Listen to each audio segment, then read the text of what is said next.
Okey, Assalamualaikum semua. So, hari ini kita nak pergi kepada subtopik yang seterusnya. Bab 1 masih lagi dalam bab 1 iaitu penyelesaian masalah secara inventif. Okey. Minggu lepas kita dah pergi apakah itu inventif. Inventif tu maksudnya kebolehan awak untuk mereka bentuk ataupun mencipta sesuatu idea yang baru, produk yang baru. Jadi bila kita katakan penyelesaian masalah secara inventif, maksudnya kita nak selesaikan masalah itu dengan menggunakan kebolehan seseorang untuk mereka ataupun mencipta sesuatu idea yang baru ataupun boleh menghasilkan produk yang baru. Itu yang kita katakan sebagai penyelesaian masalah secara inventif.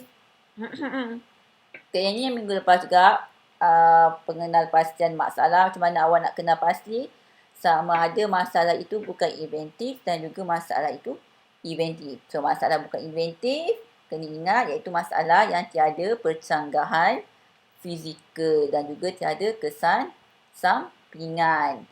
Okey, so ini adalah contohnya. Okey, kalau pisau tu tumpul, so awak selesaikan dengan mengasah pisau. So, lepas awak mengasah pisau tu, awak memotong dengan baik dan kita anggapkan tiada apa lagi masalah yang berlaku selepas tu. So, kita katakan tiada kesan sampingan dan tiada percanggahan fizikal. Manakala masalah inventif pula, iaitu masalah yang ada percanggahan fizikal dan ada kesan sampingan apabila kita buat usaha penambahbaikan. Okey? Maksudnya bila awak selesaikan satu masalah, masalah lain pula timbul. So jadi kita kena selesaikan masalah yang lain tu sampailah selesai. Okey? Kalau timbul lagi kena selesaikan. Timbul lagi masalah kita kena selesaikan. Okey? Contohnya ada contoh percanggahan fizikal. Contohnya fizikal panjang dan pendek. So, batang berus gigi kena panjang masa awak berus gigi dan awak nak simpan balik berus gigi tu. Maksudnya mungkin awak nak bawa berus gigi tu pergi mana-mana. So, kita perlukan berus gigi yang pendek supaya senang nak simpan. So, berlakunya percanggahan di situ panjang dan pendek. So, kita namakan sebagai percanggahan fizikal dan ini adalah contoh parameter sistem. Saya dah bagi tahu dah kelas yang lepas. Siapa yang tak tengok lagi, tolong tengok balik. Tu maksudnya awak tak tahu apa-apa tu kalau tak tengok apa-apa. Okey. So, kita ada contohnya. Dan ini adalah proses menyelesaikan masalah bukan inventif. Dan inilah konsep yang kita gunakan iaitu TRIS untuk menyelesaikan masalah inventif. Dan kita nak pergi kepada fasa 1 untuk hari ini. Okey. Iaitu fasa 1 adalah analisis punca masalah. Jadi macam mana kita nak menganalisis punca masalah adalah dengan cara kita menganalisis fungsi. Fungsi apa kita akan tengok sebentar lagi. Okey. So, untuk ini adalah fasa 1, analisis fungsi. So, tujuan kita buat analisis fungsi tadi adalah untuk membantu kita kenal pasti sistem yang ada pada produk. So, kalau kita tengok kat sini, masuk sistem, beberapa elemen yang ada kaitan antara satu dengan lain dan saling mempengaruhi dalam sesuatu pembinaan produk supaya produk tu boleh berfungsi dengan sempurna. Okay. Contohnya, ada 3 elemen yang awak kena tahu yang berkaitan rapat. Kita tengok apakah elemen tersebut. So, yang pertama kita panggil dia sebagai produk. Okay, produk ni maksudnya gabungan beberapa komponen yang membentuk produk yang lengkap. Okay, apa itu komponen? Sekejap lagi kita akan pergi kepada komponen. Okay, sangat penting nak tahu komponen ni. Okay, ini adalah produk. Okay, contohnya meja, kerusi, katil, berus gigi dan sebagainya. Okey, fungsi apakah tugas yang dilakukan oleh produk tersebut? Contohnya tadi meja. So, apakah fungsi meja? Fungsi meja adalah tempat untuk awak meletakkan buku. Okey, katakan untuk meletakkan buku. Kalau kerusi, apakah fungsinya?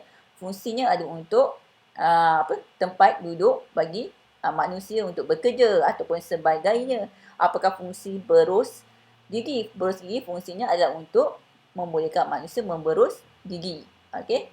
So, objek adalah yang menerima kesan daripada fungsi produk tersebut. Contohnya tadi meja.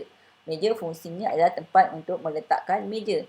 Sedekat meletakkan meja lah pula. Ya, meletakkan buku. Okey, fungsinya meletakkan buku. Jadi yang menerima kesan daripada meletakkannya itu yang adalah objek. So, objeknya adalah buku. So, buku objek. Okey. Objek itu adalah buku, buku itu adalah objek. Okey. So, kalau kata contoh kerusi, apakah objeknya? Yang terima kesan. Apa? Siapa yang meletakkan dirinya kat atas kerusi tu? Manusia, kan? So, objek kat situ adalah manusia. Okay, contohnya, dan satu contoh lagi, berus gigi. Okay, tugasnya adalah memberus gigi. So, sebelum awak berus gigi tu, sebenarnya awak kena buat apa dulu? Awak letak ubat gigi. So, objek pertama dulu yang kena pada berus gigi itu adalah ubat gigi, bukannya gigi.